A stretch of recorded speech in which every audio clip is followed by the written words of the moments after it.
So I want to give you a quick little stretch for the lower body or the legs after a workout.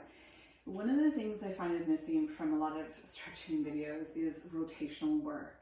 And when it comes to the health of your hip joint and that ball and socket organization, you want rotation. So we'll take some pretty traditional things. We're just going to add in our leg a bit differently.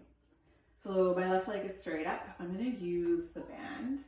And I want to find a stacked position of ankle over knee and knee over hip. So everything's aligned. It's not about pulling the leg in towards you. It's actually about plugging the leg into its hip socket.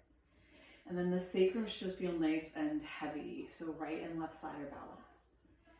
And using that strap just to provide a little bit of resistance, think about pulling down and kind of rooting the femur or the thigh bone deeper into its hip socket.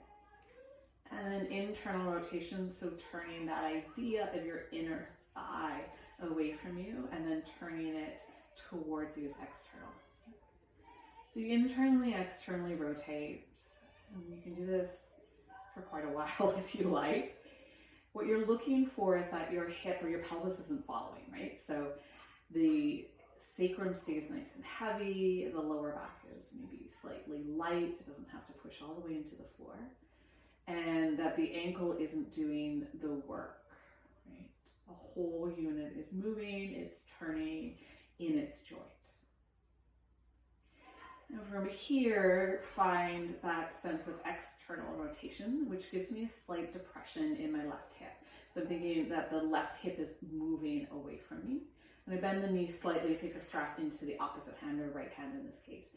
And then just cross the midline of your body and bring it slightly towards you. What you should start to feel is the outer tissue.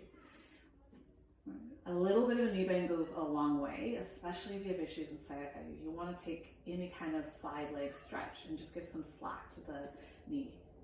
From here, to make it a little more juicy, I want you to think about the baby toe edge of your leg. So I'm going to pull the baby toe edge down towards me and almost push the big toe slightly up.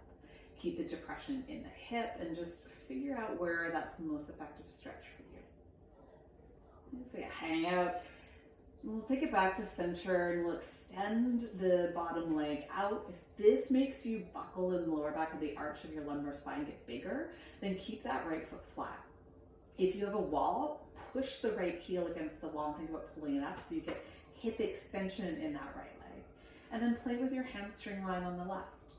So what I'm looking for here is you can bend the knee if you need to, you can straighten it out. Ideally you explore both because they're slightly different. But I'm not using my lower back to compensate for my hamstring. So think about that lower back staying more neutral, the tailbone reaching into the floor, and then again, look for that stretch, ideally through the midline of that hamstring. Why not bring the right foot back to the floor, hook left leg over right thigh, and then see if you want to bring that right knee in towards you. So as we start to focus on the outer line of the left hip, I like to tilt slightly away from the glute that I'm stretching. And then same here, I haven't really rounded up through the lower back. You can definitely explore that, but I'm going to keep it heavy. And I'm going to explore how much I want to draw my right leg in, keeping my left knee pressing away. And I can use my hand to help there if I'd like. You can also do this on the wall with that right foot pushing against the wall, which is sort of a nice way to explore where you really don't have to do any work. And then there you go. Pretty quick, obviously stay longer if you're doing this for your own body. And yeah, it should feel good at the end.